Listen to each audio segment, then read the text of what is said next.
Hello दोस्तों, स्वागत है आपका लक्ष्य आईएएस पीसीएस में। और जैसा कि मैंने आपको बताया था, आज अपनी फिलोसफी की कल इंट्रोडक्शन क्लास थी और आज अपनी फिलोसफी की पहली क्लास होगी, ठीक है नहीं। और फिलोसफी में आपके पास जो आपका ऑप्शनल सब्जेक्ट है, कल मैंने आपको बताया था कि दर्शन क्या है। इंट्रोडक्शन क्लास में मैंने आपको बताया था दर्शन क्या है, ठीक है नहीं। और दर्शन का हमारे जो जीवन है उसमें किस प्रकार महत्व है। और मैंने आपको बताया था कि दर्शन आपके जीएस फर्स्ट में, जीएस सेकंड में और ऐसे और निबंध में, ठीक है, ऐसे में और जीएस फोर्थ में, एथिक्स में, ये कैसे आपके लिए फ़ायदा पहुंचाएगा। और ऑप्शनल पेपर तो ये 500 नंबर का है ही। और मैंने आपको ये भी बताया कि किस प्रकार दर्शन एक स्कोरिंग सब्जेक्ट है और कैसे आप दर्शन शास्त्र लेकर ऑप्शनल के रूप में अपनी सक्सेस को सुनिश्चित कर सकते हो, ठीक है नहीं। तो अपनी क्लास फर्स्ट है आज।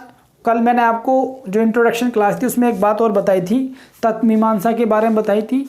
और मैंने ये भी बताया था कि जीवन का जो लक्ष्य है आपके पास, अंतिम लक्ष्य मोक्ष की प्राप्ति है, ठीक है नहीं, भारतीय जो इंडियन फिलोसफी है उसके अनुसार। और मैंने आपको ये भी बताया था कि मनुष्य, जीवन और जगत का मूल क्या है। तत्व मीमांसा में ईश्वर, आत्मा, स्वर्ग, नरक, पुनर्जन्म, हम इन सारी चीज़ों को पढ़ेंगे। प्रकृति, पुरुष, ब्रह्म क्या होता है, इन सारी चीज़ों को हम बड़े अच्छे से पढ़ेंगे। और फिर ज्ञान मीमांसा में मैंने आपको बताया था ज्ञान क्या है, किस प्रकार का ज्ञान होता है, उसका स्वरूप क्या है आपके पास, ज्ञान की प्रमाणिकता कैसे होती है, इन सारी चीज़ों के, और सही ज्ञान क्या है आपके पास, इन सब चीज़ों के बारे में मैंने आपको इंट्रोडक्शन क्लास में बताया था। और इन सब चीज़ों को, यानी कि आपके पास तत्व मीमांसा को, ज्ञान मीमांसा को और नीति शास्त्र को, जो मनुष्य के आचरण के बारे में बताता है कि मनुष्य का कौन सा आचरण सही है और कौन सा आचरण गलत है। और तर्क शास्त्र, ठीक है नहीं, वेस्टर्न फिलोसफी में हम तर्क शास्त्र के बारे में पढ़ते हैं। तो इन सारी चीज़ों को, ये जो मैंने फिलोसफी की दर्शन की शाखाएं आपको बताई थी, इन सारी चीज़ों को हम क्रमबद्ध तरीके से पढ़ेंगे। लेकिन आज जो अपनी क्लास फर्स्ट शुरू होती है, तो अपनी क्लास फर्स्ट में हम पढ़ेंगे दर्शन और जीवन में क्या संबंध है। यानी कि आपके पास आपका जो जीवन है उससे फिलोसफी, देखो जब मनुष्य, कोई भी मनुष्य है, वो किसी वर्क को जब भी अच्छे से करता है जब उसे लगता है कि ये मेरे जीवन के लिए यूज़फुल है, ठीक है नहीं। आप एग्ज़ाम की तैयारी कर रहे हो, आपको फिलोसफी कैसे सक्सेस दिलवाएगी या कैसे ये आपकी पर्सनैलिटी को डेवलपमेंट करेगी, फिलोसफी आपको क्यों पढ़नी चाहिए, हर व्यक्ति को फिलोसफी की जानकारी क्यों होनी चाहिए, क्योंकि हर व्यक्ति दार्शनिक है और हर व्यक्ति का अपना एक विचार होता है और उस विचार के आधार पर उसकी ज़िंदगी ये तय होती है कि वो आगे चलकर क्या बनेगा या उसका जीवन कैसे रहेगा, ठीक है नहीं। तो इसी संदर्भ में आज अपनी पहली क्लास में, क्योंकि इंट्रोडक्शन क्लास को मैं पहली क्लास नहीं मान रहा, ठीक है नहीं, पहली क्लास में आज से मान रहा हूँ अपनी, क्योंकि आज की पहली क्लास होगी, उसके बाद हम इंडियन फिलोसफी में एंटर कर जाएंगे।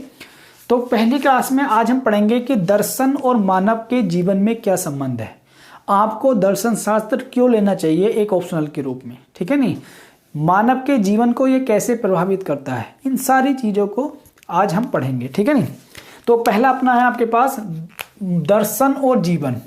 हम दर्शन और जीवन के बारे में पढ़ेंगे कि दर्शन का मानव जीवन से क्या संबंध है।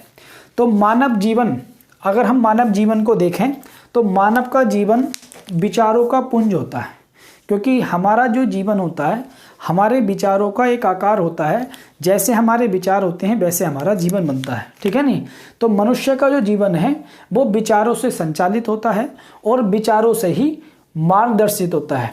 यानी कि आपके विचार ही आपके जीवन को तय करेंगे। अगर वो कहती ना कि बड़ा सोचो, आप मतलब बहुत लोगों ने आपसे कहा होगा जो आपको मोटिवेट करते हैं कि हमेशा बड़ा सोचो, क्योंकि जब हम बड़ा विचार रखते हैं तो ऑटोमेटिकली हमारा जीवन भी बड़ा बनने की ओर अग्रसर हो जाता है। तो हमारे जो विचार हैं, ठीक है नहीं, देखो विचारों का ही खेल है। जो आपके पास देश का प्रधानमंत्री है, मोदी जी देश के प्रधानमंत्री हैं, उनके वो विचार थे कि वो आज उस तक पहुँचे। एक जो चोरी कर रहे हैं आपके पास, उनके अपने विचार हैं कि उन्हें लगता है कि चोरी से पैसा कमाया जा सकता है। कोई आपके पास जो मतलब आपके पास जॉब की तैयारी करते हैं, उनका अपना विचार है कि जॉब करके हम अपने जीवन को चला सकते हैं। घर में जो महिला खाना बना रही है उसका अपना विचार है कि हम कैसे अपनी रसोई को एक आपके पास सही आपके पास दायरे में चलाएं ताकि घर का खर्चा ना बढ़े। यानी कि बच्चे का अपना विचार है कि मैं कैसे पढूं कि क्लास में मेरे अच्छे मार्क्स आए। तो मानव का जो जीवन है, ठीक है नहीं, बिजनेसमैन का अपना विचार है कि मैं किस प्रकार लोगों से कांटेक्ट में आऊं कि मेरा जब बिजनेस ज़्यादा फला फूले। तो कुल मिलाकर हम ये सीखे कि विचार जो हैं वो मानव जीवन को निर्धारित करते हैं। मानव जो होता है वो विचारों का पुंज होता है, ठीक है नहीं। तो हमारा विचार ही हमारे जीवन को संचालित करते हैं और मार्गदर्शित करते हैं, ठीक है नहीं। और हमारा जो आचरण है, हमारा आचरण क्या मतलब, जो हम बोल रहे हैं और जो हम कर रहे हैं, हमारी कथनी और करनी में सामंजस्य कैसे बैठता है, वो हमारे विचारों के माध्यम से ही बैठता है। तो हमारे आचरण में जो सामंजस्य और सद्भाव कौन लाता है, हमारे विचार लाते हैं। यानी आप जो बोल रहे हो, आपने बोला अपने घर वालों से, आपने कहा कि मैं आईएएस की तैयारी करूंगा, मैं पीसीएस की तैयारी करूंगा, तो ये आपने कथनी बोला, ये बोला कथन आपने घर वालों से। लेकिन अब आपको वो विचार पैदा करने होंगे, आपके अपने अंदर वो विचार लाने होंगे कि एक आईएएस बनने के लिए किन किन चीज़ों को पढ़ा जाता है, कैसे कैसे सोचा जाता है और कैसे कैसे व्यवहार किया जाता है। मैं आपसे सबसे पहले ये कहता हूं कि आईएएस जो बनने की कोशिश कर रहा है या सोच रहा है या पीसीएस बनने की, कि तो पहले आईएएस से जो उसके क्वालिटी होती हैं उन्हें जीना सीखो पहले, ठीक है नहीं। मैं बताऊंगा एथिक्स में तो वो सारी चीज़ें हम पढ़ते हैं, लेकिन आईएएस के जो विचार होते हैं, आप एक कल को आईएएस अधिकारी बनोगे तो कैसे जनता के सामने जाओगे, कैसे आप समाज का न्याय करोगे। अभी आप अपने मतलब स्टूडेंट में या अपने घर पर ही न्याय नहीं कर पाते, या अपने दोस्तों में लड़ाई हो जाती है तो एक का पक्ष ले लेते हो, यहीं पे न्याय नहीं कर पाते, तो इतने बड़े देश में जब आप व्यवस्था आपके हाथ में होगी तो समाज का न्याय कैसे करोगे।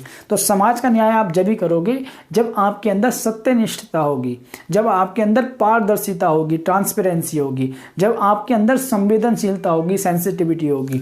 और ये कहाँ से गुण डेवलप होंगे, ये गुण डेवलप होंगे आपके विचारों से।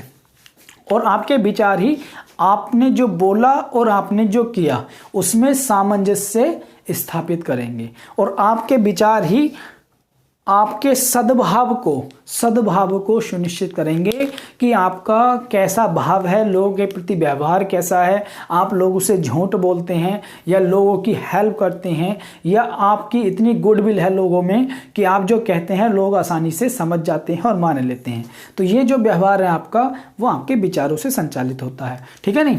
और मनुष्य का जो जीवन है, अगर मनुष्य को सार्थक जीवन जीना है तो मनुष्य को सार्थक जीवन जीने के लिए अपने जीवन और जगत के सच्चे स्वरूप को समझना जरूरी है। अगर मनुष्य को ये पता चल जाए कि ये जो भौतिक जगत है, ये जो भौतिक सुख है वो कुछ क्षण का होता है, ठीक है नहीं, क्योंकि वो कहते हैं ना कि एक टाइम पीरियड के बाद हर वस्तु अपनी समाप्ति की साइड होती है। तो अगर ये जो भौतिक वस्तु हैं आपके पास जो आप देख रहे हो, तो हमें इनसे कुछ क्षण के लिए सुख मिलता है। तो अगर ये मनुष्य समझ जाए तो उसका जीवन और जगत में जो आसक्ति होती है वो उस प्रकार की नहीं होगी। अभी आपने देखा होगा बहुत लोगों में ये होता है कि कोई अगर उन्हें चीज़ मिली तो वो खुश हो जाते हैं और नहीं मिली तो दुखी हो जाते हैं। एग्ज़ाम पास हुआ तो खुश हो गए, नहीं हुआ तो दुखी हो गए, जीवन को बिल्कुल तबाह करने की कोशिश करते हैं। आपने देखा कोरोना के समय पर मतलब भारत में बहुत सारे सुसाइड हुए, ठीक है नहीं, मतलब कई लोगों ने, बड़ी बड़ी हस्तियों ने भी सुसाइड किया। क्यों? उनके विचार उस लेवल पर परिपक्वता नहीं आ पाई, विचारों में वो एक जो स्ट्रेंथ होती है वो नहीं आ पाई। वो जो तनाव है, वो जो तनाव ने उनके विचारों को तहस नहस कर दिया। तो विचारों का जो संगठित होना है, विचारों का जो प्रभावी होना है, वो किसके माध्यम से होता है? दर्शन के माध्यम से होता है। जब व्यक्ति जीवन, अपने सार्थक जीवन को जीने के लिए ये जो जीवन है हमारा और ये जो जगत है, जब इसकी सच्चाई को जान लेता है तो ना तो उसे किसी वस्तु को मिलने से ज़्यादा खुशी होती है, मतलब अच्छा तो लगता है लेकिन खुशी ज़्यादा नहीं होती, और ना उसे किसी वस्तु के जाने से कुछ ज़्यादा गम होता है। वो समझ जाता है कि ये जीवन की सच्चाई है, सुख और दुख आना जाना है, और वो ये इतने नॉलेज प्राप्त कर लेता है दर्शन को पढ़कर कि समाज के हर वस्तु के बारे में, जीवन के बारे में और लोगों के बारे में वो अपनी राय एक क्रिएट कर लेता है। वो ये मान जाता है कि ये संसार जो है ये भौतिकवादी संसार है और यहाँ जो सुख है वो आएगा भी और जाएगा भी, ठीक है नहीं। तो ये कहाँ से सारी चीज़ें डेवलप होंगी? आज जो मैं आपसे कह रहा हूँ, ये क्यों कह रहा हूँ मैं आपसे? मैंने आपके पास जो एजुकेशन ली, तो दर्शन जो मैंने एजुकेशन ली, दर्शन जो अपना ऑप्शनल सब्जेक्ट मैंने रखा, तो दर्शन ने मुझे ये सिखाया कि ये वास्तविकता जो संसार की है, ये आपको एक लिमिट तक आपको मतलब आकर्षित कर सकती है। लेकिन अगर आपने चीज़ों को अच्छे समझा है, विचार आपके अगर दृढ़ हैं, विचार आपके आगे बढ़ने के लिए आपको प्रोत्साहित करते हैं, तो एक लिमिट के बाद आप सांसारिक जो मोह माया है उसमें अपने आप को घेर के नहीं रखोगे। आईएएस का एग्जाम होता है, पीसीएस का एग्जाम होता है, ये आप जीवन मरण का प्रश्न नहीं बनाओगे, ये आप एक एग्जाम की तरह लोगे। जीवन तो बहुत बड़ा है, जीवन ये तो एग्जाम है। बहुत से बच्चों में ये होता है कि मैं अपने लिए टारगेट फिक्स कर लेते हैं, अच्छी बात है टारगेट फिक्स करना, लेकिन जीवन का जो आयाम है वो बहुत बड़ा है। तो ये सारी चीज़ें मानव जीवन में, दुख सुख, ये सारी चीज़ें वो दर्शन से आपके पास विचार मजबूत होते हैं और मानव जो है वो विचारों का पुंज बनता है। जैसे विचार होंगे वैसा मानव का निर्माण होता है। तो इसलिए कहा जाता है कि दर्शन का मानव जीवन से गहरा संबंध है, क्योंकि जो भी मानव समस्याएं हैं वो दर्शन के माध्यम से ही कंप्लीट हो सकती हैं, ठीक है नहीं? समाधान उनका मानव जीवन की समस्याओं का दर्शन ही समाधान कर सकता है, क्योंकि दर्शन आपके विचारों को सुदृढ़ करने में महत्वपूर्ण भूमिका निभाता है। तो हमने ये समझा कि मानव जीवन के लिए दर्शन जरूरी क्यों है। अब मैं बात करूं अरस्तु की, तो अरस्तु ने आपके पास एक बात बताई। अरस्तु ने कहा कि मानव और पशु, मानव को हम देखते हैं, मानव को हम ईश्वर की सबसे महत्वपूर्ण कृति मानते हैं। तो मानव और पशु अगर हम शारीरिक पक्ष या भौतिक पक्ष के हिसाब से देखें तो दोनों समान है। अगर हम विचारशील पक्ष के हिसाब से देखें तो दोनों में भिन्नता है। आपने देखा होगा कि अगर शारीरिक पक्ष के हिसाब से देखें कि पशु होता है आपके पास, वो हमसे क्यों अलग है? भाई आपके पास पशु है, पशु की बस शारीरिक ढांचा ही तो हमसे अलग है। जैसे खाना आप खाते हो तो पशु भी चारा खाता है, ठीक है नहीं? लेकिन पशु से हम इसलिए अलग हैं क्योंकि मनुष्य चिंतनशील है, मनुष्य विचारशील है, मनुष्य सोच सकता है, मनुष्य हंस सकता है, ठीक है नहीं? मनुष्य अपनी बात कह सकता है, मनुष्य दूसरों के साथ वार्तालाप कर सकता है। ये विचारशील जो पक्ष है वो मनुष्य को पशु से अलग करता है। वरना आप देखते होंगे समाज में कि बहुत सारी घटनाएं ऐसी होती हैं, आप विश्वास भी नहीं करोगे कि ये वास्तव में हो भी सकता है। जैसे निर्भया केस के मामले में हमने देखा कि उस लड़की का जो है रेप कर दिया जाता है और इतनी क्रूरता उसके साथ की जाती है कि वो मतलब आपके पास, जैसा आपने न्यूज़ में सुना होगा कि इतना क्रूर एक मानव तो नहीं कर सकता। तो ऐसे जो मानव होते हैं जो क्रूरता की हदें पार कर देते हैं, वो पशु की श्रेणी में आते हैं। शारीरिक पक्ष यानी संसार की दृष्टि से अगर हम देखें, भौतिक पक्ष की दृष्टि से, अगर मानव के दिमाग से विचार करने की पावर निकाल दी जाए, सोचने समझने की पावर निकाल दी जाए, तो मानव भी पशु की तरह व्यवहार करेगा।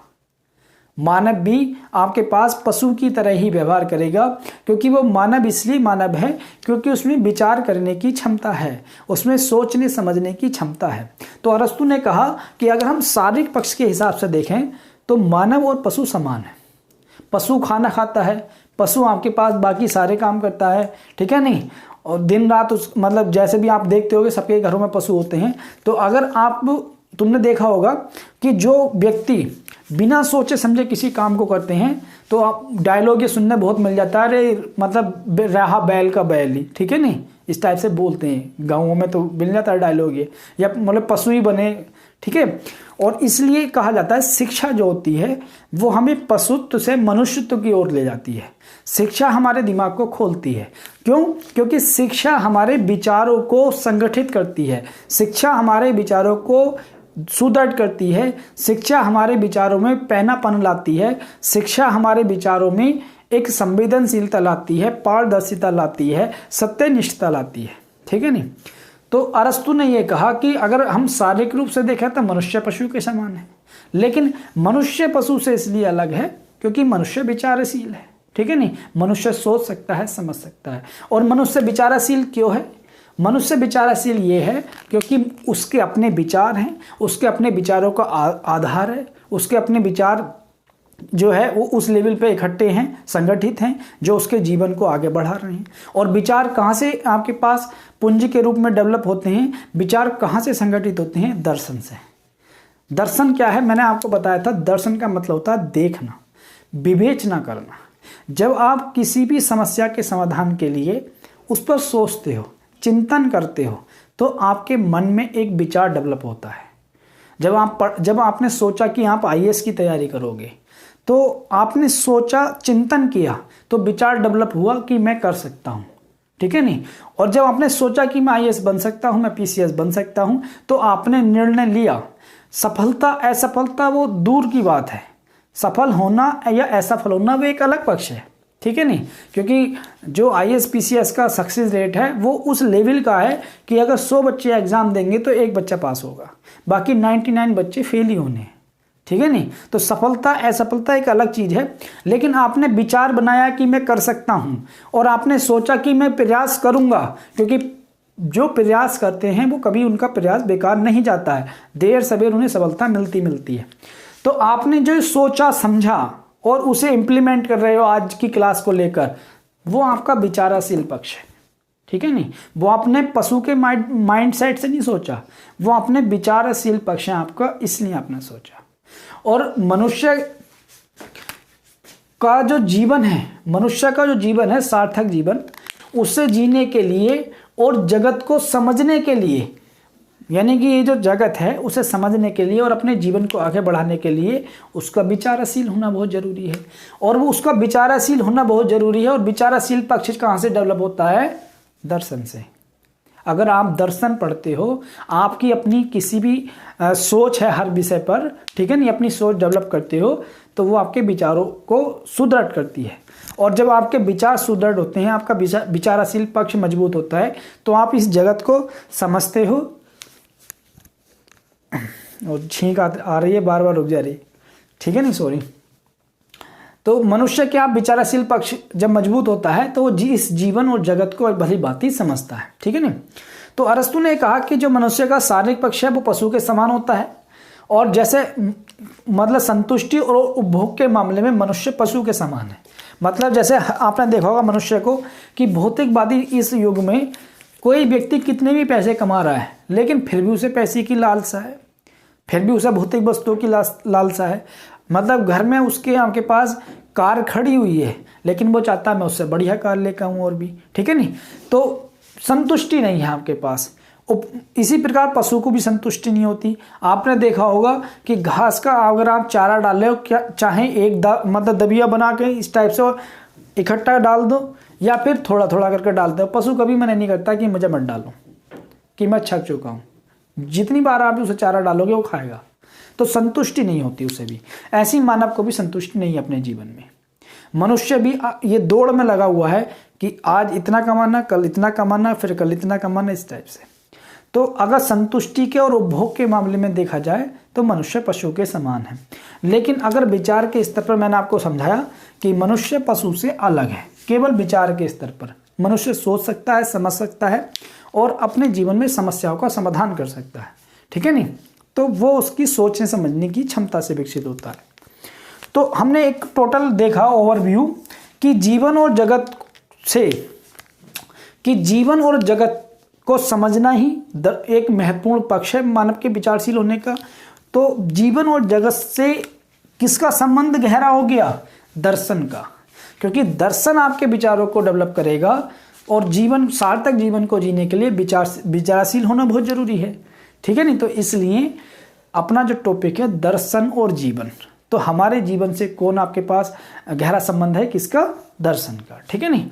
अब बात आती है कि मनुष्य को दर्शन शास्त्र लेना क्यों चाहिए, क्या आवश्यकता है दर्शन पढ़ने की? तो मनुष्य को आवश्यकता क्या है कि दर्शन जो है मानव जाति को असत्य से सत्य की ओर ले जाता है। दर्शन जो है मानव जाति को ये सिखाता है कि नैतिक शास्त्र में क्या आपका कौन सा आचरण गलत है, कौन सा आचरण आपका सही है, ये सत्य क्या है, असत्य क्या है, शुभ क्या है, अशुभ क्या है, ये सारी जो आपके पास सीखने को आपको मिलेगा वो दर्शन में मिलेगा। तो मानव जाति को दर्शन असत्य से सत्य की ओर, अंधकार से प्रकाश की ओर, अंधकार का मतलब यानी कि घृणा, क्रूरता, मतलब एक प्रकार से झूठ बोलना, इन सारे जो ये विकार हैं इनसे अच्छाई की ओर ले जाता है मनुष्य को। उस भौतिकमय संसार का जो अंधकार होता है, जिसमें आपके पास भागम भाग वाली ज़िंदगी होती है, ज़्यादा पाने की लालसा होती है, तो दर्शन पढ़ने के बाद व्यक्ति के अंदर संतुष्टि आती है। व्यक्ति ये जान जाता है कि ये भौतिक संसार क्षण भंगुर है, ये सुख जो है कुछ क्षण का है, तो इसलिए अंधकार से प्रकाश की ओर ले जाता है। ठीक है नहीं, अज्ञान से ज्ञान की ओर, यानी कि आपके पास मनुष्य को यह ज्ञान है कि ये जीवन, ये जो जगत है वो हमेशा के लिए रहने वाला है, और इसलिए वो ऐसा व्यवहार करता है। आपने देखा होगा बहुत लोग ऐसे होते हैं, सबको ये पता है कि हमें एक दिन मरना है, एक दिन सबकी मौत आएगी, लेकिन बहुत लोग ऐसे कार्य करते हैं कि वो ये मान के चलते हैं उन्हें कभी नहीं मरना है। लोगों से लड़ेंगे, एक दूसरे की बुराई करेंगे, समाज में गांव जहाँ रहते हैं वहाँ किसी से, हर व्यक्ति से लड़ने की कोशिश करेंगे। तो मतलब अज्ञान से ज्ञान की ओर, यानी कि दर्शन आप पढ़ोगे तो ये आपको सिखा देगा कि ये जो भौतिक संसार है वो हमेशा नहीं रहने वाला। ठीक है नहीं, ये जो आपके पास जो आपको दिखाई दे रहा है सब आपके आसपास, तो ये जो आपके पास है ये लिमिट है इसकी, लेकिन जो सत्य है वो परम तत्व है, वो परम परमेश्वर है। ठीक है नहीं, जिसकी हम कोई उसे भगवान के रूप में पूछता है, कोई अल्लाह के रूप में, कोई जीसस के रूप में पूछता है। ठीक है नहीं, तो ये हमें अंधकार से ज्ञान की ओर ले जाता है। हमें ये दर्शन ये बताता है क्या सही ज्ञान है, क्या गलत ज्ञान है। ठीक है नहीं, असंतोष से संतोष की ओर, यानी कि जो मानव की प्रवृत्ति है कि ज़्यादा से ज़्यादा पाने की, तो उस प्रवृत्ति पर दर्शन कंट्रोल करता है। दर्शन ये बताता है कि आप जो ये आपके अंदर जो असंतुष्टि है वो सही नहीं है आपके पास। ज़्यादा पाने की कोशिश कभी भी आपके पास कम नहीं होगी, यानी कि हर व्यक्ति की इच्छा कभी भी मतलब बढ़ती चली जाती है। ठीक है, तो दर्शन ये सिखाता है कि ये संसार जब आपके पास क्षण भंगुर है, एक लिमिट तक संसार रहने वाला है, तो आपको अपने जो भी उद्देश्य हैं उनके लिए काम करना चाहिए। जीवन के अंतिम उद्देश्य को पाने की कोशिश करनी चाहिए, ना कि भागम भाग में जीवन को आपके पास गुजारा कर देना चाहिए। फिर मानव को विवेकशील प्राणी बनाता है दर्शन, क्योंकि दर्शन ये सिखाता है कि आपके पास सोचने समझने की क्षमता विकसित करता है, आपके विचारों को दृढ़ता प्रदान करता है, और जिससे मानव अपने जीवन की आने वाली समस्याओं का समाधान करता है। तो मानव को विचारशील भी बनाता है। समाज में जितने भी परिवर्तन हो रहे हैं, जितने भी आपके पास सामाजिक जो विकास हो रहा है, सामाजिक मूवमेंट हो रहे हैं, या कोई भी समाज में संशोधन हो रहा है, या जो भी समाज में सुधार हो रहा है, उन सबके पीछे कहीं ना कहीं दर्शन है। क्योंकि जो व्यक्ति आगे आकर लीड करता है, जो समाज आगे बढ़ने की कोशिश करता है, कहीं ना कहीं उनका उस विचार के बारे में लॉजिक होता है, और वो अपने समाज में सुधार करने के लिए आगे बढ़ता है। ठीक है, फिर आपके पास आता है दर्शन समाज में जितने भी अंधविश्वास हैं और कुरीतियाँ हैं उन्हें खत्म करने पर भी विशेष ध्यान देता है। क्योंकि दर्शन का मतलब ये होता है लॉजिकली सोचना, किसी भी समस्या के समाधान को तार्किक रूप से सोचना। अगर जो तार्किक रूप से सही है उसे ही दर्शन सत्य मानता है। तो विभिन्न समाजों में जो अंधविश्वास और कुरीतियाँ चल रही हैं वो तार्किक स्तर पर सही नहीं बैठ पाती, इसलिए दर्शन विभिन्न अंधविश्वास और कुरीतियों को समाप्त करने की कोशिश करता है। ठीक है नहीं, दर्शन से हमारे विचारों में स्पष्टता आती है, हमारे विचारों में संगति आती है, जैसा हम बोलते हैं वैसा करते हैं। ठीक है नहीं, और दर्शन का जो पक्ष होता है, हमारे जो विचार होते हैं उसमें वास्तविकता आती है, यानी जो आपने कहा वो किया। उसमें मूल्यांकनात्मक पक्ष होता है, यानी कि आप अपने विचारों का एनालिसिस भी करोगे, तो ये हमें दर्शन ही सिखाता है। ठीक है नहीं, उसके बाद नीति शास्त्र, जिसमें मानव के आचरण के बारे में कहा जाता है कि मनुष्य का कौन सा आचरण गलत है, कौन सा सही है, तो वो नीति शास्त्र के अंतर्गत आता है। ठीक है नहीं, और नीति शास्त्र दर्शन की एक शाखा है। हमारे जितने भी सामाजिक, राजनीतिक और आर्थिक जीवन है उस पर दर्शन का बड़ा महत्वपूर्ण प्रभाव है। क्योंकि अगर आप राजनीति में जाओगे तो भी, आर्थिक कोई बिजनेस करोगे तो भी, समाज में कोई काम करोगे तो भी, आपका कोई ना कोई उस काम को लेकर एक विचार होगा, आपका कोई ना कोई उस काम को लेकर एक चिंतन होगा। ठीक है नहीं, और उस चिंतन को विकसित करने में फिलॉसफी आपकी मदद करता है। ठीक है नहीं, उसके बाद शारीरिक स्वास्थ्य और मानसिक समृद्धि में उपयोगी है। कैसे? क्योंकि दर्शन में हम पढ़ेंगे इंडियन फिलॉसफी में योग दर्शन, और योग दर्शन में बताया गया कि मनुष्य को कैसे अपने विकास करना है, कैसे मोक्ष की प्राप्ति होती है मनुष्य को, कैसे वो अपने शरीर को सही रख सकता है। आपने देखा होगा हम जो है योग दिवस मनाते हैं, ठीक है नहीं, 21 जून को हम योग दिवस मनाते हैं। तो योग के माध्यम से शरीर को कैसे अच्छा रखा जाए ये दर्शन सिखाता है। उसके बाद मानव चिंतन को विकसित करता है। हमारा जो चिंतन है मनुष्य का, सोचने समझने की क्षमता है, उसे ये आधार प्रदान करता है दर्शन, ठीक है। तो ये मैंने आपको बताया कि दर्शन का मानव जीवन से क्या संबंध है और मनुष्य को दर्शन शास्त्र क्यों पढ़ना चाहिए, ठीक है।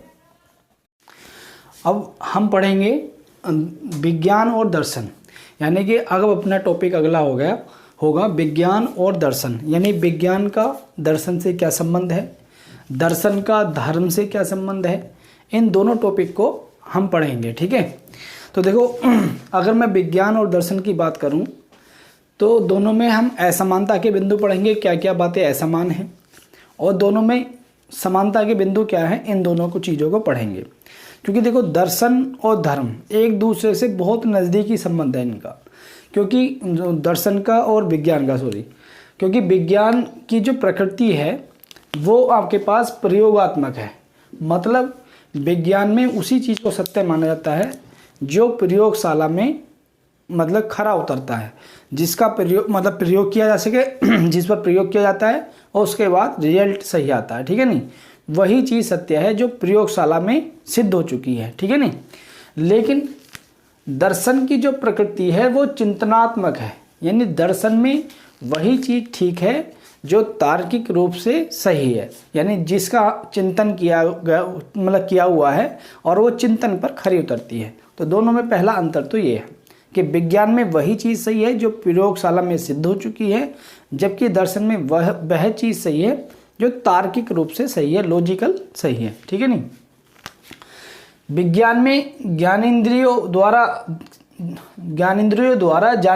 किए जाने वाले होगा थोड़ा ना, ज्ञानेंद्रियों द्वारा किए जाने वाले विषय तक सीमित है, यानी कि विज्ञान जो है वो उन्हीं विषयों तक सीमित है जिनका ज्ञान हमारी ज्ञानेंद्रियों द्वारा होता है, यानी जिन वस्तुओं को हम देख सकते हैं, स्पर्श कर सकते हैं, ठीक है नहीं। तो जिन वस्तुओं को हम स्पर्श कर सकते हैं, देख सकते हैं, उन वस्तुओं का ज्ञान हमें ज्ञानेंद्रियों के माध्यम से होता है, आँख नाक कान के माध्यम से। तो विज्ञान केवल उन वस्तुओं के ज्ञान तक सीमित है, जबकि दर्शन में क्या होता है, दर्शन में जो ज्ञान है वो ज्ञानेंद्रियों से परे भी अध्ययन किया जाता है, क्योंकि दर्शन में ईश्वर, आत्मा, स्वर्ग, नरक, ठीक है नहीं, और पुनर्जन्म, प्रकृति, पुरुष, ब्रह्म, इन सारी चीज़ों का भी ज्ञान किया जाता है। तो इसलिए विज्ञान दर्शन का जो क्षेत्र है वो व्यापक है। इंद्रिय ज्ञान के साथ साथ वो इंद्रियों से परे ज्ञान की भी व्याख्या करता है। तीसरा अंतर जो है आपके पास ये है कि विज्ञान में क्या और कैसे की व्याख्या की जाती है, कि विज्ञान में अगर कोई भी आपके पास समस्या है, मतलब क्या समस्या है और कैसे, ठीक है ना, ये समस्या कैसे उत्पन्न हुई।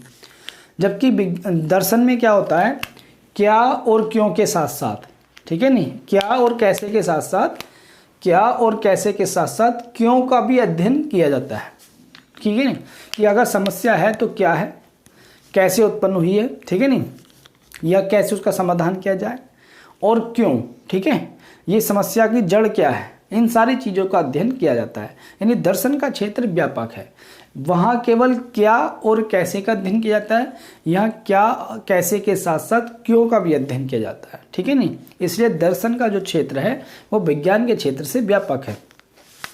उसके बाद विज्ञान, इसका संबंध सत्य से है, जो विज्ञान है उसका संबंध सत्य से, मतलब जो प्रयोगशाला में सिद्ध होता है वही सत्य है इसके माध्यम से, ठीक है नहीं। विज्ञान ये कहता है कि जो भी लेबोरेटरी में चीज़ सिद्ध हो चुकी है वह सत्य है, जबकि दर्शन में क्या होता है, सत्य की खोज की जाती है, शुभ की खोज की जाती है और सौंदर्य, तीनों की खोज की जाती है।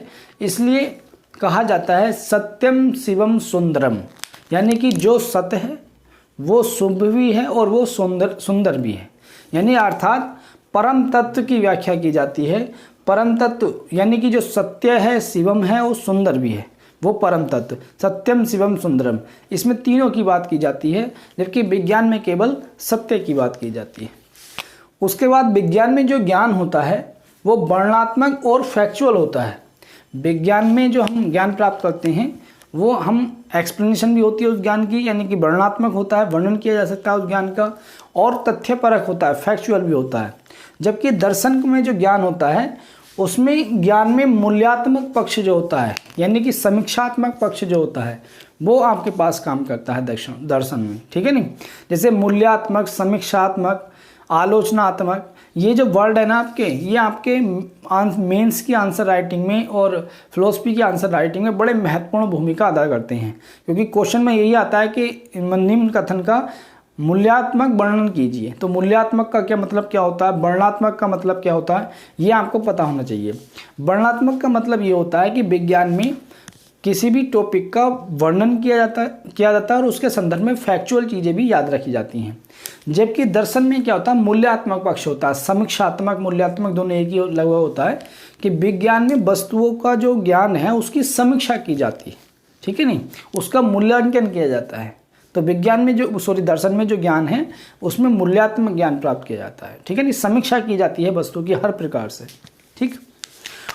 विज्ञान में धर्म की निंदा का भाव होता है। विज्ञान कहता है ये जो धार्मिक चीज़ें हैं, ईश्वर, आत्मा, ये कोई चीज़ नहीं होती, इन्हें प्रयोगशाला में सिद्ध नहीं किया जा सकता, ठीक है नहीं। इस आत्मा का जो ज्ञान है, जो बॉडी, ये कहा जाता है कि जो हमारा जीवन है दूसरा, वो एक शरीर से आत्मा दूसरे शरीर में जाती है, इस टाइप से बोला जाता है जो हमारे धर्म हैं, ठीक है नहीं।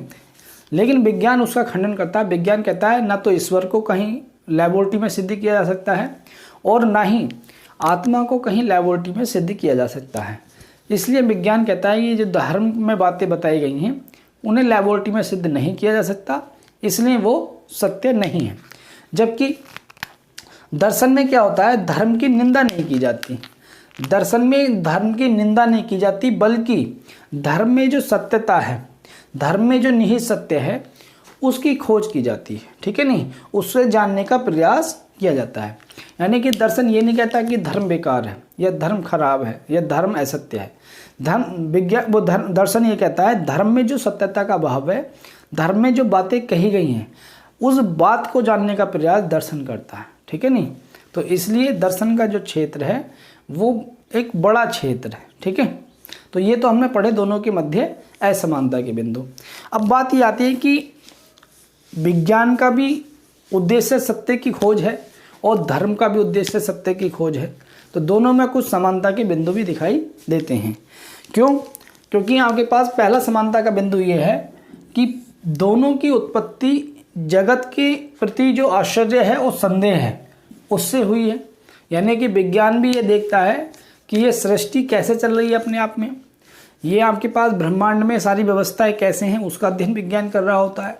आपने देखा होगा विभिन्न देशों ने लैबोरेटरी बना रखी हैं, आपके पास लैबोरेटरी काफ़ी उस पर जो है गहन अध्ययन चल रहा होता है, ब्रह्मांड में ब्लैक होल पर और ये पृथ्वी के चक्कर पर, इन सारी चीज़ों पर मतलब संदेह है कि यार ये कैसे हो सकता है, पृथ्वी कैसे इतने बड़े होल एरिया में घूम रही है। हम लोग, अगर आप अपने आप से भी पूछो कि हम लोग पृथ्वी पर हैं और पृथ्वी ऊपर घूम रही है सूरज के चारों ओर, हमारे नीचे बिल्कुल स्पेस है, ठीक है नहीं, हम आधार नहीं है, पृथ्वी ऊपर घूम रही है सूरज के चारों ओर, ब्रह्मांड में हम लोग, ठीक है नहीं।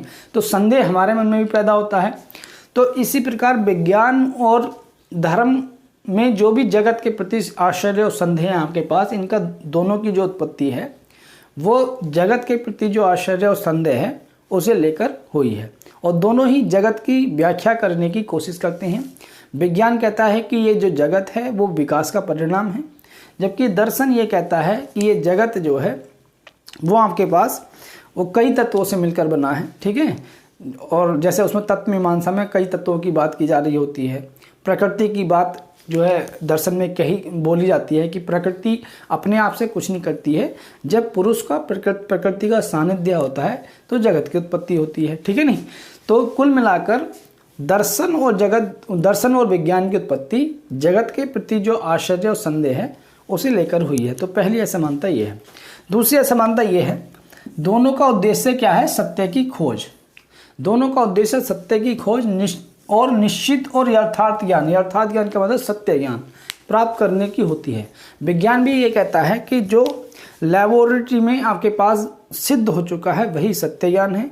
और सत्य ज्ञान को पाने के लिए विभिन्न देश जो है, आपने देखा होगा विभिन्न देश प्रयोगशालाओं में रिसर्च चल रही है आपके पास ट्रू नॉलेज को पाने के लिए। तो वहीं दर्शन भी का भी उद्देश्य यह है कि परम तत्व की खोज, जो परम सत्य है उसकी खोज पर दर्शन भी ध्यान देता है, ठीक है नहीं। तो दोनों का मकसद एक ही है, यथार्थ ज्ञान की प्राप्ति करना, सत्य ज्ञान की प्राप्ति करना, ठीक है। दोनों का उद्देश्य यही है।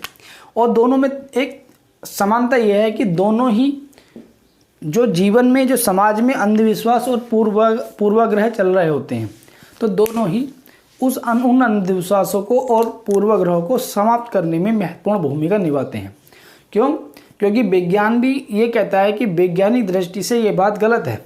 लॉजिकली अगर मान लो समाज में कोई प्रथा ये चल रही है आपके पास कि 12 साल की बच्ची का शादी कर दी जाए, ठीक है नहीं, ऐसे एक प्रथा बाल विवाह की चलती थी। लेकिन विज्ञान ने बताया कि अगर आप लड़कियों की जल्दी शादी करोगे तो वो तो ना तो मानसिक रूप से और न शारीरिक रूप से वो उनमें परिपक्वता होती है। तो उससे क्या होता है कि जब शादी हो जाती है तो वो जल्दी आपके पास बहुत कम उम्र में आपके पास गर्भ को धारण कर लेती हैं। तो उससे क्या होता है, उनकी जो बॉडी है वो उस चीज़ को मतलब सहन नहीं कर पाती और उनकी मृत्यु, जब बच्चा पैदा होता है तो उनके मृत्यु होने के चांसेस ज़्यादा हो जाते हैं। और ना ही मानसिक रूप से इतनी विकसित होती हैं कि ये जो समाज में जो ये विवाह संस्था है वो उसका सही से निर्वहन करने में सक्षम हो, ठीक है नहीं। तो विज्ञान भी ये बताता है कि जो भी आपके पास अंधविश्वास है, सती प्रथा में आपके पास है, राजा राम मोहन राय भी क्या थे, एक प्रकार से दार्शनिक ही थे। भाई सती प्रथा में आपके पास ये बताइए, अगर पति की डेथ हो जाती है तो पत्नी को जबरदस्ती उसकी चिता के साथ जलना पड़ता था। या वर्तमान में भी आपके पास बहुत सारे पूर्वाग्रह हैं, जैसे मान लो आपने देखा होगा, कई बार आपके साथ भी हुआ होगा कि अगर हमारे घर में कोई बाहर मतलब जा रहा होता है कहीं बाहर को किसी काम के लिए, और कोई व्यक्ति खाली जो तरपरात या तसला होता है वो लेकर आ जाता है तो अपशगुन माना जाता है। बहुत सारी ऐसी चीज़ें हैं अपशगुन मानी जाती हैं, लेकिन उसका लॉजिकल आधार कुछ भी नहीं है, ठीक है नहीं, उसका लॉजिकल आधार कुछ भी नहीं है। तो धर्म ये कहता है कि जो आपके पास प्रमाणों के आधार पर, जिसका कोई प्रमाण ही नहीं है आपके पास किसी चीज़ का, जो तार्किक रूप से सही नहीं है, तो उस चीज़ को अपनाया कैसे जाए, क्यों अपनाएं हम उस चीज़ को, ठीक है नहीं। तो विज्ञान का काम और धर्म का काम, दोनों का काम ये है जीवन से या इस समाज से जो अंधविश्वास हैं और जो पूर्वाग्रह चले आ रहे हैं यानी कि समाज के अंदर, उन सबको तार्किक आधार पर ख़त्म करना, ठीक है नहीं। और लास्ट में नोट ये है कि विज्ञान और दर्शन एक दूसरे से भिन्न होते हुए भी दोनों में पूरकता एक दूसरे के पूरक हैं, दोनों में पूरकता दिखाई पड़ती है। पूरक का मतलब एक दूसरे का दोनों सपोर्ट करते हैं। विज्ञान धर्म का सपोर्ट करता है तो धर्म विज्ञान का सपोर्ट करता है, ठीक है नहीं। तो दर्शन और विज्ञान एक दूसरे के पूरक हैं, मतलब विज्ञान की जो मान्यताएं हैं उनका विवेचन करता है दर्शन, और विज्ञान की जो मान्यताएं हैं उन्हें ठोस आधार प्रदान करता है, ठीक है, उनकी नींव को मजबूत करता है। कि दर्शन विज्ञान में जो भी मान्यताएं हैं, कि जैसे ये बताता है आपके पास कि विज्ञान में जो जीवन का विकास है वो व्यक्ति का विकास एक जैसे शारीरिक विकास होता चला गया वैसा आपके पास हुआ। जैसे पहले मानव चिंपैंजी टाइप था, ठीक है नहीं, होमो सैपियंस की हम जो है एक उन्नत प्रजाति है मानव। तो धीरे धीरे जैसे विकास होता रहा कि पहले समुद्र में जीवों का विकास हुआ, फिर पृथ्वी पर, इस टाइप से। तो दर्शन भी ये बताता है कि ये जगत का जो निर्माण है आपके पास वो भी विकास की प्रक्रिया है। प्रकृति और पुरुष के सानिध्य से जगत का निर्माण हुआ है, और जब आपके पास प्रकृति पुरुष के सामने आती है तो ठीक है नहीं, तो पुरुष और प्रकृति का जो सानिध्य होता है उससे धीरे धीरे सृष्टि का निर्माण हो रहा होता है। तो मतलब विज्ञान भी कहता है कि जगत का निर्माण एक प्रक्रिया है, और दर्शन भी मानता है कि हाँ जगत का निर्माण वो एक सिस्टमिक रूप से हुआ है, ठीक है। तो कुल मिला के विज्ञान के जो आपके पास शब्द हैं या विज्ञान की जो मान्यताएं हैं उन्हें दर्शन आधार प्रस्तुत करता है, आधार देकर विज्ञान की नींव को मजबूत करता है। तो वहीं आपके पास विश्व का दर्शन, विश्व का जो ज्ञान ढूंढता है, दर्शन जो ढूंढने की कोशिश करता है इस जगत का निर्माण कैसे हुआ है और इस जगत का संचालन कैसे होता है, इस जगत में सत्य क्या है, उसका जो विज्ञान मतलब ये दर्शन ढूंढने की कोशिश करता है इन सारे प्रश्नों को। तो विज्ञान क्या काम करता है, उसके भिन्न भिन्न अंगों का ज्ञान विज्ञान का साध्य है। मतलब दर्शन इस भौतिक जगत के बारे में नॉलेज प्राप्त करना चाहता है, तो वहीं विज्ञान भौतिक विज्ञान को पढ़ता है। भौतिक विज्ञान विज्ञान का एक साध्य है, मतलब एक लक्ष्य है। विज्ञान में हम क्या पढ़ते हैं, भौतिक विज्ञान पढ़ते हैं, जीव विज्ञान पढ़ते हैं, जीवों का विज्ञान पढ़ते हैं जिसमें जगत के निर्माण की भी बात आती है, डार्विन बात पढ़ते हैं हम, ठीक है, केमिस्ट्री हम पढ़ते हैं। तो विज्ञान दर्शन जिस सत्य की खोज करना चाहता है, इस जगत का निर्माण कैसे हुआ है, जगत कैसे चल रहा है, तो विज्ञान क्या काम करता है, उस जगत के अलग अलग पार्ट का अध्ययन करना विज्ञान का साध्य है। साध्य का मतलब लक्ष्य है, यानी कि जीव विज्ञान यानी जीवों के बारे में भी विज्ञान अध्ययन कर रहा है, भौतिक वस्तुओं के यानी भौतिक विज्ञान भौतिक वस्तुओं के बारे में भी अध्ययन कर रहा है। तो कुल मिला के दर्शन जिस चीज़ को खोजने की कोशिश करता है, तो विज्ञान में उस जगत का अध्ययन अलग अलग परिप्रेक्ष्य में किया जाता है, ठीक है नहीं, वो उसका साध्य है विज्ञान का करना। विज्ञान का लक्ष्य यही है, जगत को अलग अलग पार्ट में, जैसे भौतिक जगत की अलग व्याख्या, जीव जगत की अलग व्याख्या, केमिस्ट्री वाला जो है वो अलग व्याख्या, इस टाइप से विज्ञान करता है, ठीक है नहीं। जब तो कहा जाता है जूलॉजी और बॉटनी, यानी कि जंतु विज्ञान और वनस्पति विज्ञान। जंतुओं की विज्ञान अलग पढ़ाई करता है और वस्तुओं की और वनस्पति की अलग। और दर्शन का भी यही कार्य है, जगत के बारे में नॉलेज कलेक्ट करना, ठीक है। तो इसका मतलब हम ये समझे कि दर्शन और विज्ञान अलग अलग नहीं है, जबकि एक दूसरे के पूरक हैं। विज्ञान की मान्यताओं को दर्शन आधार देता है, तो वहीं दर्शन जिस चीज़ को खोजने की कोशिश करता है वो विषय विज्ञान में साध्य हैं, विज्ञान के लक्ष्य हैं, ठीक है। अब हम बात करते हैं कि धर्म और दर्शन में क्या संबंध है। दर्शन और धर्म में आपके पास एक दूसरे से कैसे संबंधित हैं। तो यहाँ कुछ असमानता के बिंदु हैं और यहाँ पर आपके पास समानता के बिंदु हैं। तो असमानता के बिंदु में हम देखेंगे कि दर्शन का जो कार्य होता है निष्पक्ष तटस्थ अध्ययन करना होता है। यानी दर्शन आपके पास पहला अंतर ये है कि दर्शन का काम केवल ये होता है निष्पक्ष तटस्थ, का मतलब किसी भी पक्षपात में ना रहकर अध्ययन करना, ज्ञान प्राप्त करना। यानी अगर जैसे हिजाब वाला मामला ये अभी चला, जो जिस व्यक्ति ने दर्शन पढ़ रखा होगा, जिस व्यक्ति ने दर्शन की पढ़ाई कर रखी होगी, तो वो इसका मतलब इसका जो अध्ययन करेगा समस्या का, वो इस रूप में नहीं करेगा कि मुस्लिम लड़कियां ये आपके पास हिजाब क्यों पहन रही हैं, सबके लिए समान कानून होना चाहिए, ये सारी चीज़ों का, ठीक है नहीं। तो दर्शन ये कहेगा कि भाई ये समस्या संवैधानिक है और इसका जो समाधान है वो संवैधानिक आधार पर होना चाहिए, और यहाँ पर किसी धर्म को नहीं लाना चाहिए, क्योंकि ये बच्चों की पढ़ाई का मामला है और क्योंकि बच्चे देश का भविष्य होते हैं, तो ये देश के भविष्य का भी मामला है। तो स्कूल और कॉलेज को धर्म से ना जोड़ें, जो भी संवैधानिक स्तर पर निर्णय आए उसे सारे लोग मानें। तो दर्शन ये कहेगा। जबकि धर्म में क्या होता है, धर्म का दृष्टिकोण पक्षपातपूर्ण होता है। धर्म अगर कोई किसी धार्मिक व्यक्ति से पूछो आप हिजाब के मामले में, तो धार्मिक व्यक्ति ये कहेगा हिजाब के मामले में कि ये मुस्लिम यार सही नहीं है, ये पहले शाहीन बाग हुआ तो इन्होंने जो है धरने प्रदर्शन कर दिए, अब आपके पास चुनाव चल रहे हैं तो ये नया एक मामला लेकर आए हैं, बोले जब हम लोगों के लिए ड्रेस कोड है तो इन लोगों के लिए क्यों नहीं है। मतलब वो कहीं ना कहीं जो है पक्षपाती रवैये के और चला जाता है धर्म वाला, ठीक है नहीं, क्योंकि अगर वो अलग अलग धर्म को मानने वाले हैं, ठीक है, तो वो अपने हिसाब से किसी भी समस्या की अलग अलग अपने हिसाब से उसकी व्याख्या करते हुए। लेकिन दर्शन में ऐसा नहीं होता। जो व्यक्ति दर्शन पढ़ता है उसका जो आइडियोलॉजी है, उसका जो विचारधारा है वो अलग होती है, वो निष्पक्ष होती है, तटस्थ होती है और लॉजिकल होती है, ठीक है। दूसरा अंतर यह है कि दर्शन का जो उद्देश्य है इस विश्व की व्याख्या करना है, ठीक है नहीं, और सत्य की खोज करना है। जबकि धर्म का उद्देश्य आध्यात्मिक मूल्यों की वास्तविक सिद्धि करना। यानी दर्शन का उद्देश्य यह है कि जगत का जो निर्माण कैसे हुआ है, इस जगत की सत्यता क्या है, इन सारी चीज़ों की दर्शन खोज करता है।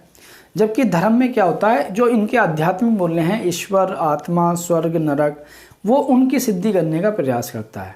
वो ईश्वर को सही ठहराने की कोशिश करता है। जब भी आपने किसी धार्मिक व्यक्ति से पढ़ा होगा, आध्यात्मिक व्यक्ति से या धार्मिक व्यक्ति से, आध्यात्मिक व्यक्ति वो होता है जो ईश्वर में विश्वास करता है, उसी को हम धार्मिक व्यक्ति कहते हैं, जो किसी एक धर्म में विश्वास करता हो, ठीक है ना।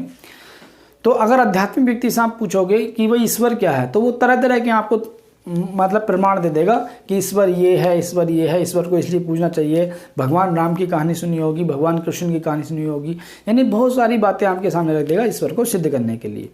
जबकि दर्शन में ये नहीं होता। दर्शन विश्व के ज्ञान को खोजने की कोशिश करता है, विश्व में जो सत्यता है उसे खोजने की कोशिश करता है। और धर्म आपके पास जो उसके आध्यात्मिक मूल्य हैं, ईश्वर, आत्मा, स्वर्ग, नरक, इन सब की वास्तविक सिद्धि करने पर बल देता है। ठीक है नहीं। उसके बाद एक आपके पास नेक्स्ट जो असमानता का बिंदु है, दर्शन की उत्पत्ति जिज्ञासा से हुई है। दर्शन का जो निर्माण हुआ है वो जिज्ञासा यानी जगत के बारे में जानने की इच्छा और बुद्धि से, यानी लॉजिकल बुद्धि से सोच कर, ऐसे चिंतन कर कर, ठीक है नहीं, कि संदेह प्राप्त हुआ जगत के बारे में तो सोचना शुरू किया कि जगत का निर्माण क्यों हुआ है, जगत को चला कौन रहा है, ठीक है नहीं, सारी चीज़ों का। जबकि धर्म में क्या होता है, धर्म का उद्देश्य होता है उत्पत्ति आध्यात्मिक भाव से, यानी कि किसी एक मतलब व्यक्ति के प्रति या ईश्वर कह लो उसे, उसके प्रति एक आध्यात्मिक भूख है। ठीक है नहीं, कि बस उसे मानना है कि सही है या गलत है, ठीक है, बस मैं उसका पुजारी हूँ। ठीक है, ऐसा माना जाता है आध्यात्मिक मूल्य में कि मेरा जो अपना ईश्वर है वो चाहे सही है दूसरे के हिसाब से या गलत है, लेकिन मैं उसे मानता हूँ इसलिए वो सही है। ठीक है, वो तरह तरह के आपको तर्क भी देता है उसके सही का ठहराने के लिए। जबकि दर्शन का जो उत्पत्ति है वो बुद्धि से और जिज्ञासा से, यानी कि जानने की इच्छा से। ईश्वर, जो आध्यात्मिक व्यक्ति होते हैं वो ईश्वर को जानने की कोशिश नहीं करता है, जो भी उनके बारे में पुरानी बातें लिखी हुई हैं उन पर विश्वास करता है और उसी हिसाब से आचरण भी करता है। ठीक है नहीं, लेकिन धार्मिक दर्शन वाला ऐसे नहीं करेगा। दर्शन वाला उसी पे विश्वास करेगा जो लॉजिकली ठीक है। ठीक है, उसके बाद जब तो मैं कहता हूँ कि दर्शन शास्त्र, तो मैं कहता हूँ कि इस दुनिया में सभी को पढ़ना चाहिए जो पढ़े लिखे बच्चे हैं। क्यों? जब हम दर्शन शास्त्र पढ़ लेते हैं तो आपके अंदर सहिष्णुता आती है। जब हम दर्शन शास्त्र पढ़ लेते हैं आपके अंदर इस जगत को जानने की इच्छा प्रकट होती है। समाज में आप अंधविश्वास और पूर्वाग्रह जो चल रहे होते हैं उन्हें आप हटा देते हो। ठीक है नहीं, उनसे बाहर आ जाते हो, इस सामाजिकता से आप बाहर आ जाते हो। आपका जो थिंकिंग पावर है वो बढ़ जाता है, लॉजिकल पावर भी बढ़ जाता है आपका।